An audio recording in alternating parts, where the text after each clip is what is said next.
एका नगरात एक दयाळू आणि न्यायप्रिय राजा राहत होता. त्याच्या राज्यात सुख, शांती आणि आनंद नांदत होता. एके दिवशी एक विद्वान संत त्या नगरात आले. राजाने त्यांचे फार आदरातिथ्य केले. संत राजाच्या भक्तिभावाने आनंदी झाले.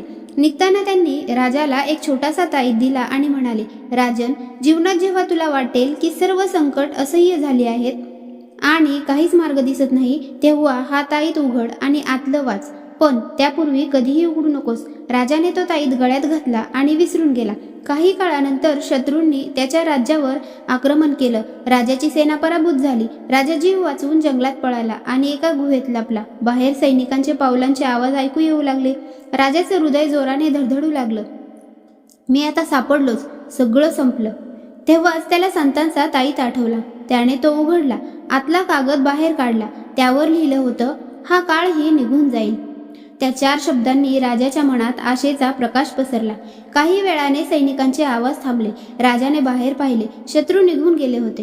तो सुरक्षित आपल्या राज्यात परतला आणि त्या शब्दांनी त्याच्या जीवनाचा अर्थ बदलला. मित्रांनो, जीवनात कितीही अंधार असो, तो कायमचा नसतो. चांगले दिवस कायम राहत नाहीत आणि वाईट दिवसही नाही, कारण काळ नेहमी पुढे सरकत असतो. म्हणून संकटाच्या क्षणी स्वतःला नेहमी आठवा, हा काळही निघून जाईल. मित्रांनो, ही स्टोरी आवडली असेल तर व्हिडिओला लाईक करा आणि चॅनल सबस्क्राईब करा. धन्यवाद.